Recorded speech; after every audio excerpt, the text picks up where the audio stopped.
Alexis Lafreniere had a breakout season while playing with Artemi Panarin and Vincent Trocheck. What will he do for an encore, and how excited should we be? Plus, does Brian Othmann have a chance to open the season with Mika and Kreider?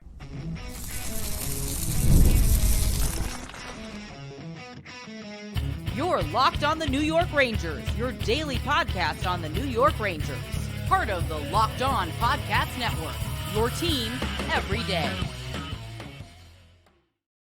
Welcome back, Blue Shirts fans, to episode number 1129 of the Locked On New York Rangers podcast. I'm your host, John Chick. Just want to thank you guys, as always, for making Locked On New York Rangers your first listen every day. We are free and available on all platforms, including YouTube. And today's episode of Locked On New York Rangers is brought to you by FanDuel. Now through September 22nd, all FanDuel customers can bet $5 and get a 3-week free trial of NFL Sunday Ticket from YouTube and YouTube TV. Visit FanDuel.com/LockedOn to get started. And we are, of course, part of the Locked On Podcast Network, your team every day. So today, going to continue with our annual offseason series. We basically take a look at every single player on the New York Rangers roster, or at least the guys who we project to make the opening night roster for the forthcoming season, and talk about everything that can possibly go right, everything that can possibly go wrong for those players. And today, we're going to round out what looks to be the Rangers' second line of Panarin, Trocheck, and Lafreniere. I mean, it's really the top line, but you know how it is. They always list them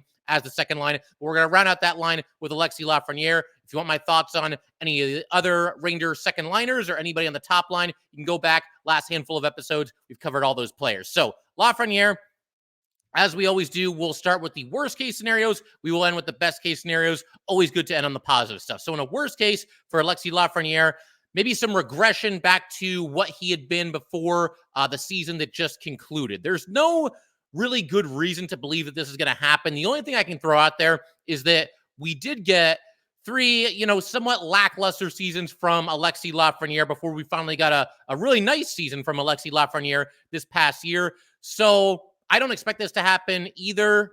I also can't rule it out 100% because, again, he was just kind of meh for about 3 seasons. Now, of course, there were varying reasons for that as well. Obviously, he was a teenager when he started playing in the NHL. Not every teenage hockey player in the NHL hits the ground running and just dominates the sport and, is a perennial all-star right from the get-go. So there's that.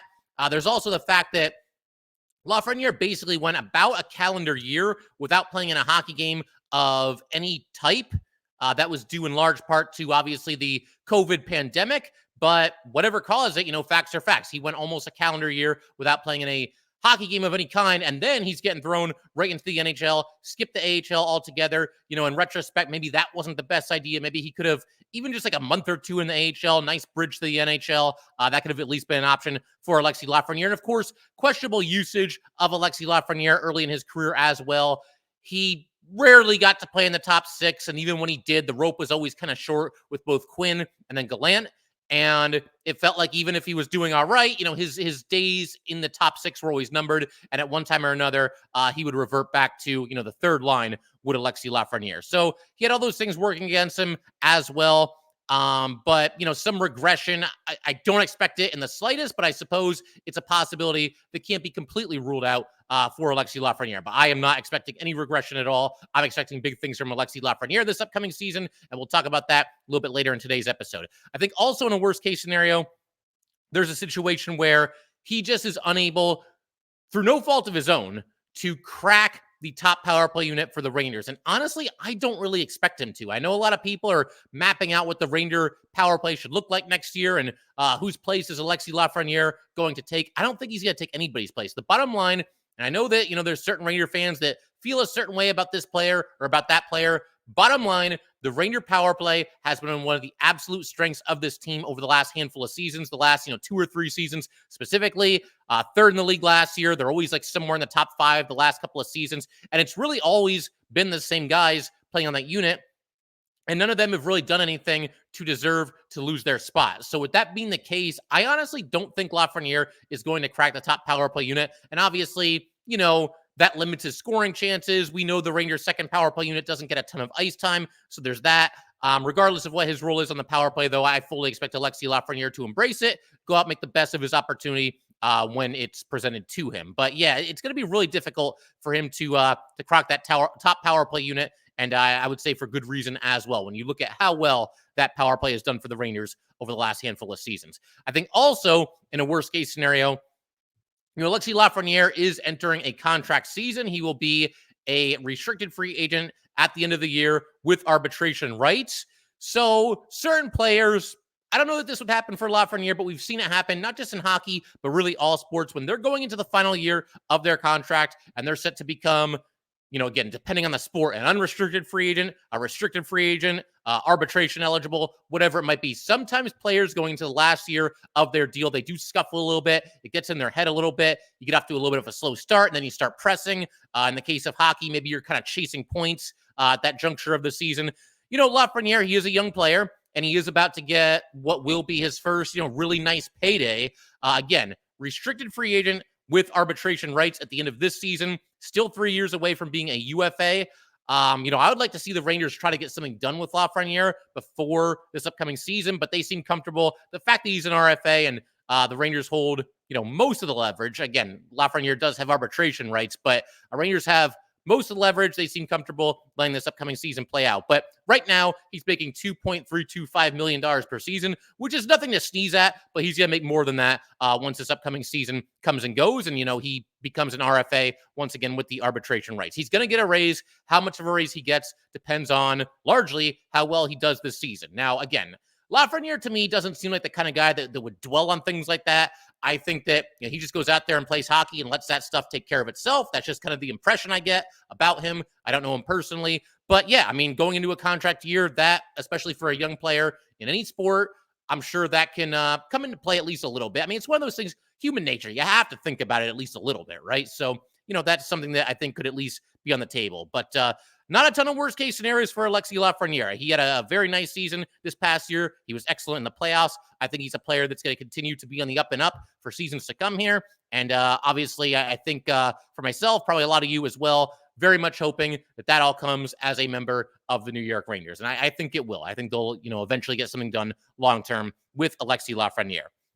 We're going to keep everything rolling just a second. We're going to get to some of the best case scenarios for Alexis Lafreniere. And then as I mentioned, or I don't think I did mention this yet, actually, but at the end of today's episode, Peter Laviolette, he had some interesting quotes about this upcoming season where we talk a little bit about, what he said, as well as the possibility of Brent Othmann maybe not just making this team, but even playing on the top line with Mika Zibanejad and with Chris Kreider. So we got a lot to do today, and we're going to get to all that fun stuff in just a second.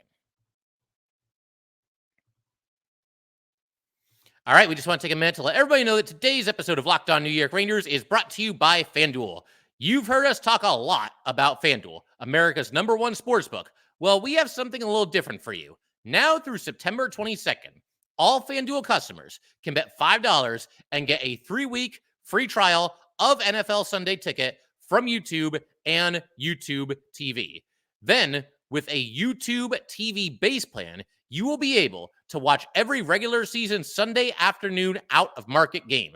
All you need is a Google account and a current form of payment, and you can cancel at any time. Just visit FanDuel.com/lockedon to download America's #1 sportsbook.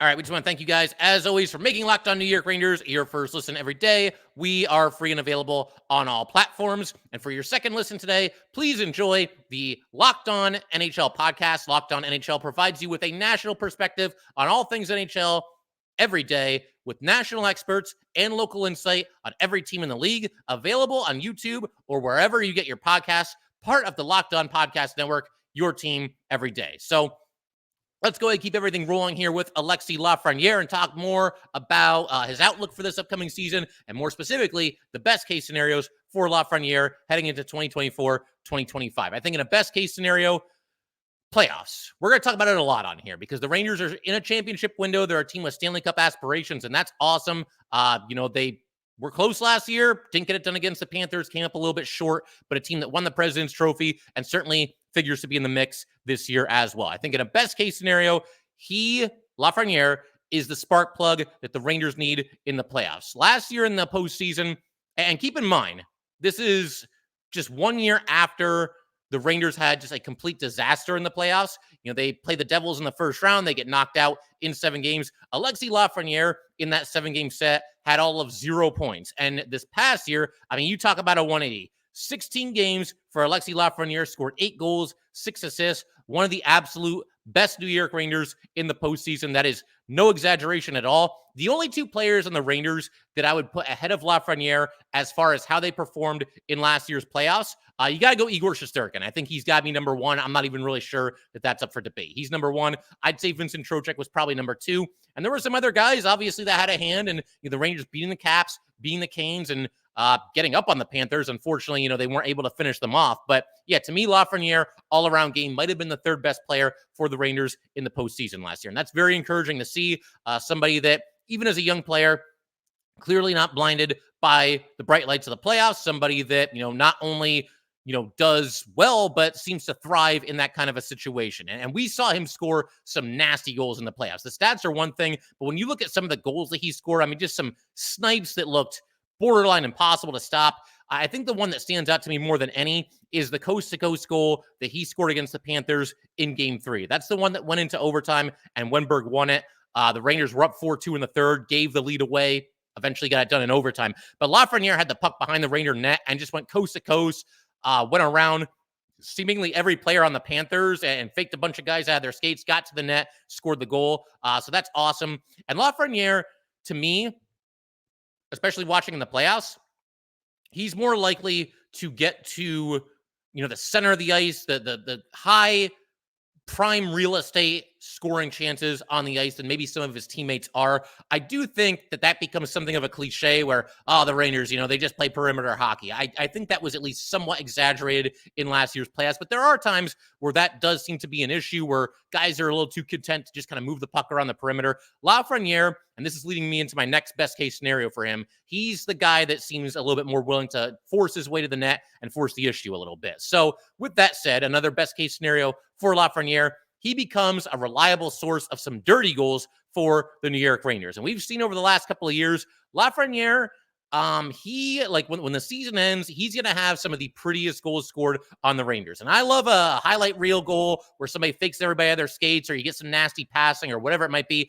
I love that as much as the next person. But again, it goes back to what we were just talking about. And especially in the playoffs, you need a couple of those blue collar dirty goals as well. And really, ever since Lafreniere came into the league, he's not been a player that's been afraid to kind of stick his nose into some situations. If the temperature's rising, you'll often see him in the middle of that. We've seen him fight a little bit as well.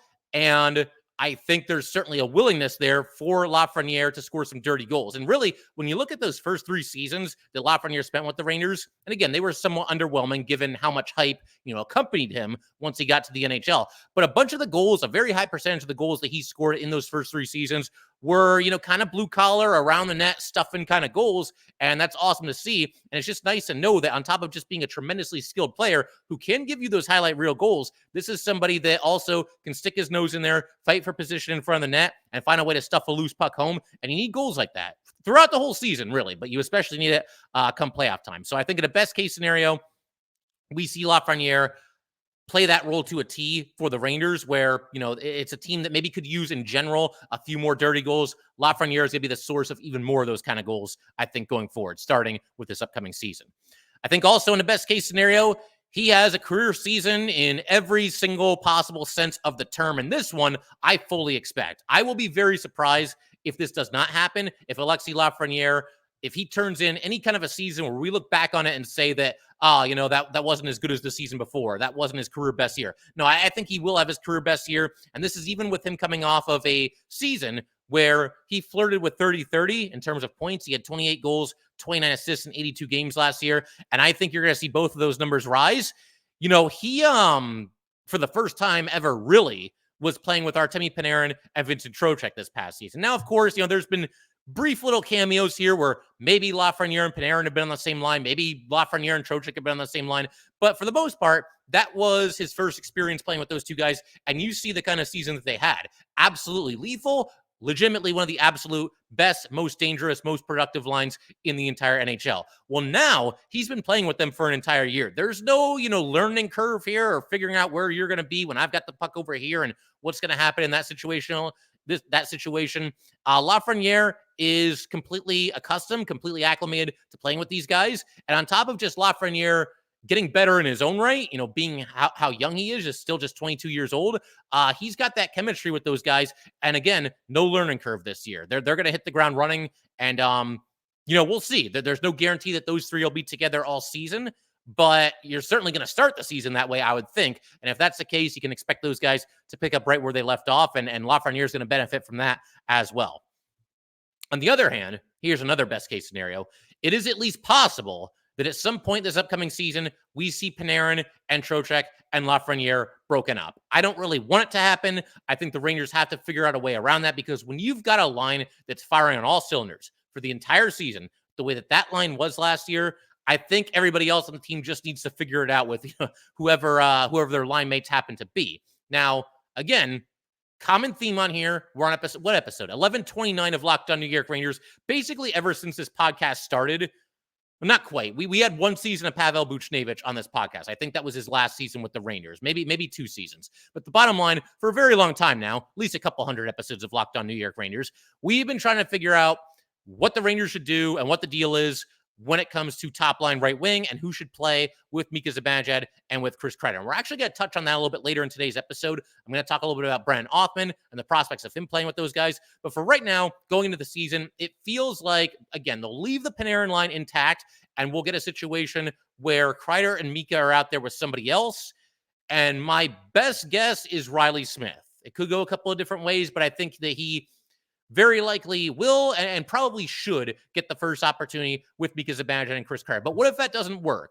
Is there going to be a situation where, they need to do something a little bit different and the Panarin line gets broken up? Well, if that does happen and the Rangers do have to go to some other iteration of their top 6, I think my vote would be you just flip-flop Riley Smith and Alexis Lafreniere. As far as Smith playing on the Panarin line, Panarin can make it work with anybody. He's taken players that were a lot less talented than Riley Smith and turned them into relevant offensive players on that line. So I'm not too worried about that. But Lafreniere with Mika and Kreider, I've been saying this, probably ever since, not necessarily his rookie season, but at least since Lafreniere's second season in the league. Mika and Lafreniere have some sneaky good chemistry, and we haven't seen a ton of it because they just haven't had a ton of time together as line mates. Obviously, this past season, it didn't happen because, Lafreniere hit the ground running with Panarin and Trocheck.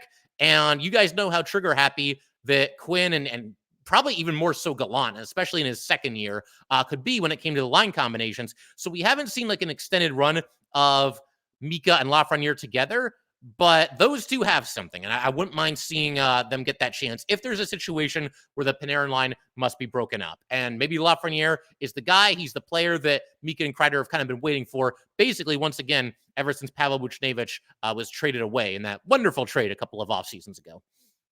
I think also in a best case scenario for Alexis Lafreniere, he begins to establish himself as the next captain of the New York Rangers. Now, we're not there yet. Jacob Trouba is still on this team through the entire saga and everything that happened with him the entire offseason. I know that different fans have different feelings on that, and that's fine. We've talked about that a whole bunch this offseason. But the bottom line, going into this upcoming season, I know some people have floated the idea of taking the C away from Jacob Trouba, making somebody else the captain.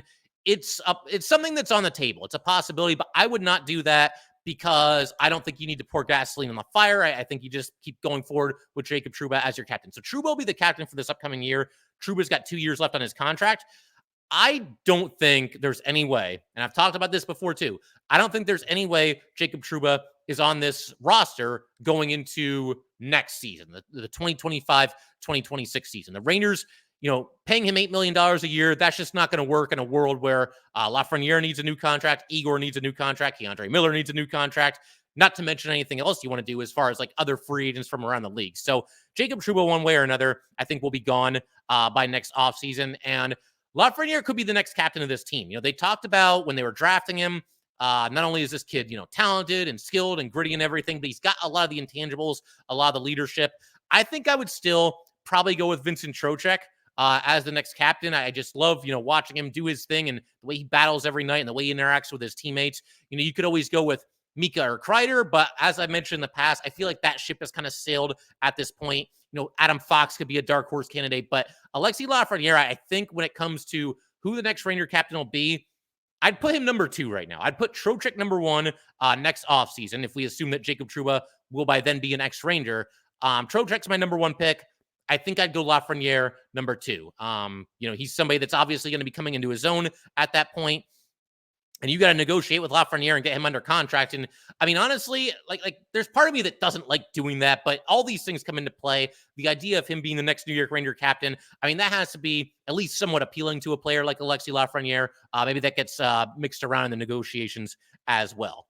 I think also in the best case scenario for Alexis Lafreniere, and this one is a little bit out there, but I'm going to throw it out there anyway because we're having fun here on Locked On New York Rangers.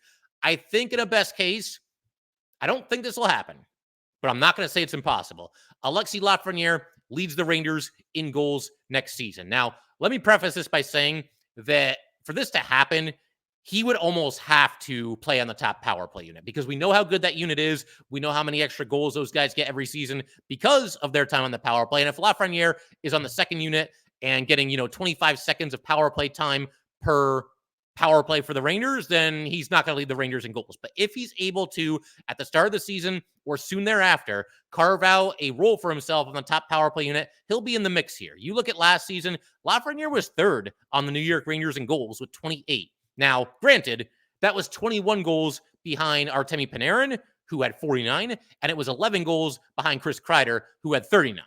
But Panarin, his outburst, it was due in part to him obviously shooting more. I don't know that Panarin will have 49 goals again. I think he'll continue to shoot, but I think you'll also see him defer a little bit more this season. We know how much he loves passing and setting up his buddies for some goals. I don't know that Panarin will get 49 again. I'd say, in the 40 range, 40 to 43-ish range for Artemi Panarin. That might be about right. Kreider, you got to figure he'll be around that number, anywhere from like 35 to 45 for Kreider, I think is realistic. But as we've seen, Alexis Lafreniere can really shoot the puck. He's obviously got great line mates. If he's on that top power play unit, it's just going to give him that many more opportunities. I don't think it'll happen. I'm not predicting Lafreniere to lead the Rangers in goals. It is not impossible. And in a best case scenario, I mean, we talk about the breakout that he just had. I mean, you talk about a big time breakout, and he's got that ability in him to be just excellent player and pillar of this Ranger team going forward. And I think you're going to see him, if nothing else, 29 or 28 goals last year for Lafreniere. I think you'll see him at least build on that number. Could he lead the Rangers in goals?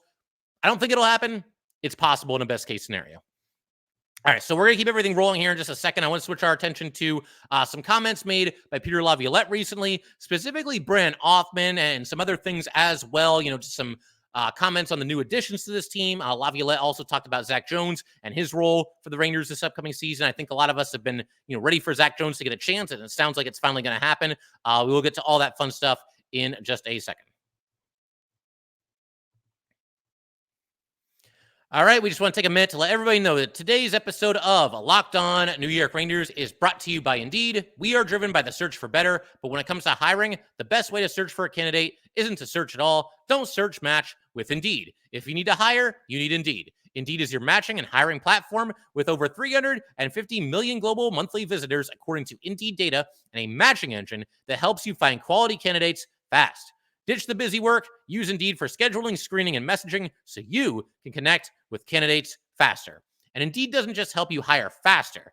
93% of employers agree that Indeed delivers the highest quality matches compared to other job sites, according to a recent Indeed data survey. And listeners of this show will get a $75 sponsored job credit to get your jobs more visibility at Indeed.com/lockedon. Just go to Indeed.com/lockedon right now and support our show by saying you heard about Indeed on this podcast. Indeed.com/lockedon. Terms and conditions apply. Need to hire? You need Indeed. All right, let's go ahead and keep everything rolling here. Want to shift our attention to Peter Laviolette and some quotes that he had somewhat recently. So NHL.com right now is in the middle of its 32 and 32, and it's basically just what it sounds like. My understanding, the way that this works is there's an article every day for 32 straight days about one of the teams around the NHL, and there was one posted, it's either today or yesterday, on NHL.com by Dan Rosen. And he obviously does a really nice job of covering the Rangers, covering the NHL in general. And the article is basically just an overview of the Rangers' upcoming season. Some interesting takeaways from this and some interesting quotes from Peter Laviolette. Just going to run through it right now. Rosen, first of all, speculated something that I mentioned earlier on this episode. It's something that I've been talking about, kind of off and on throughout the entire offseason here, and that is that Riley Smith appears to be first in line to get an opportunity with Mika Zibanejad and with Chris Kreider. That was his opinion that he obviously posted in this article.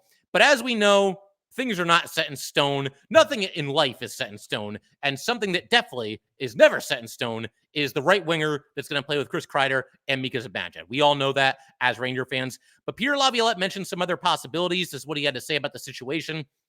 There are a lot of things I'm familiar with and I have comfort level with.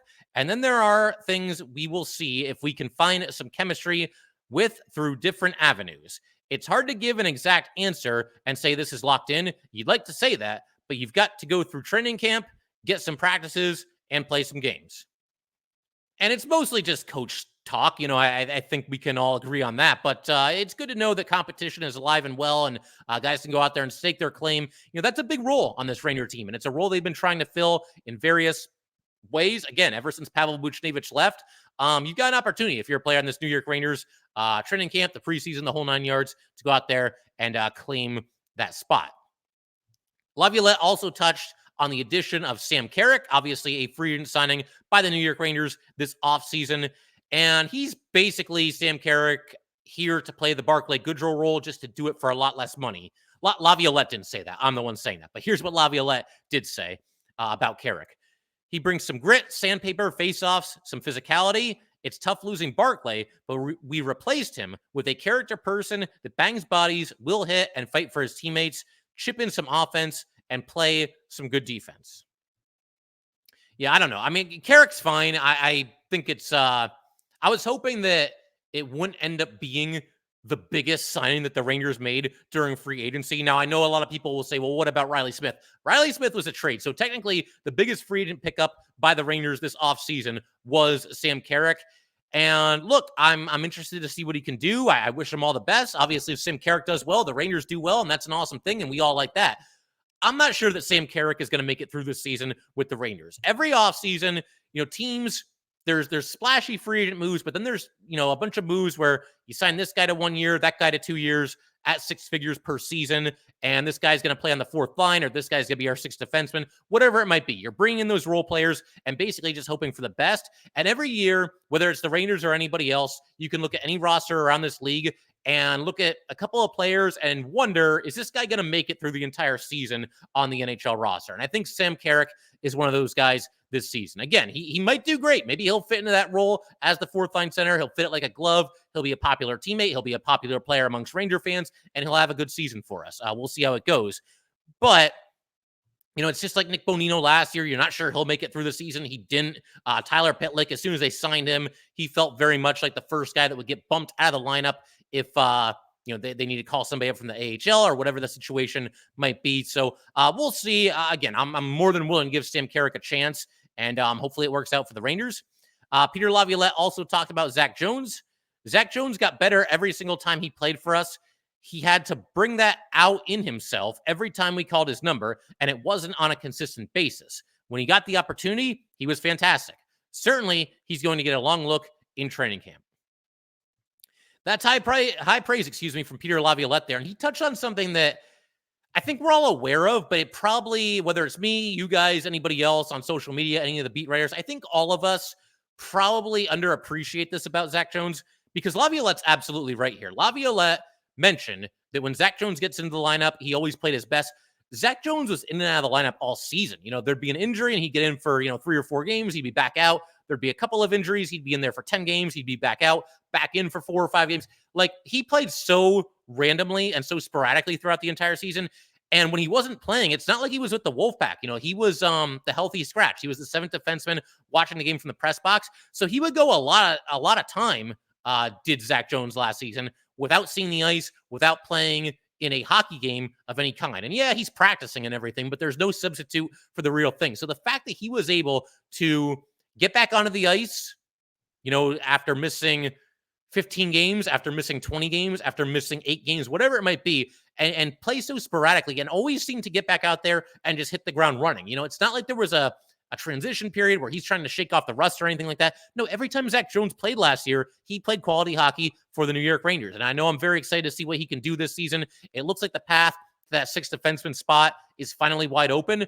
Now, Laviolette, the rest of the coaches, they're not going to just tell him that it's his, and they're not going to tell us that it's his. But I can't foresee any situation other than injury, obviously, on opening night next year where Zac Jones is not out there as a sixth defenseman for this New York Ranger team. They've got Chad Ruhwedel in the mix, and I like that re-signing. I thought that was a nice little move. Keep him in the fold as the seventh defenseman, but that's what it should be. It's time for Zac Jones to get a chance, and I think barring just a disastrous training camp and a disastrous preseason, which I don't think will happen, but Zac Jones is going to be the guy on opening night, and hopefully get some rope this year, and it's his job to lose is basically the long and short of it.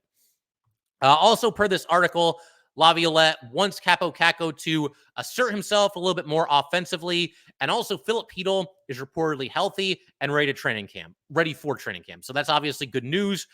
If you want Kaapo Kakko to be more assertive offensively, then put him back out there with Will Cooley and Johnny Brodzinski this upcoming season. I'm only being half serious when I say that, because if you did that, that would be the third line, and that would presumably relegate Filip Chytil to the fourth line, and that wouldn't make any sense at all. But I like that trio last year. They didn't play together for that long, but it felt like when Chytil and Kakko and Brodzinski were, it was Cooley, Brodzinski, and Kakko. When those three were together, they would have quality shift after quality shift after quality shift. Not like they stuffed the score sheet every single night, but those three played well together.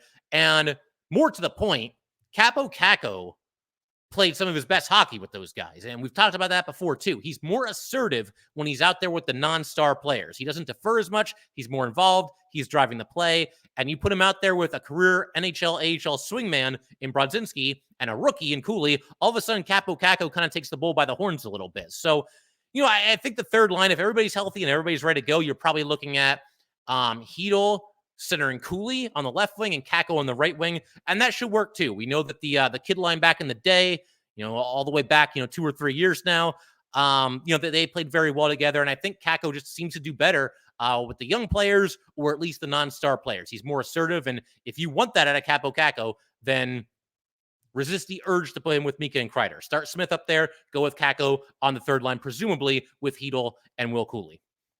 And as for Filip Chytil, that's just fantastic news. It's fantastic news to hear that he's doing well and he's expected to be healthy for training camp. I feel like we're kind of at the point with Chytil where you never know for sure what's around the corner, and that's probably doubly true for him.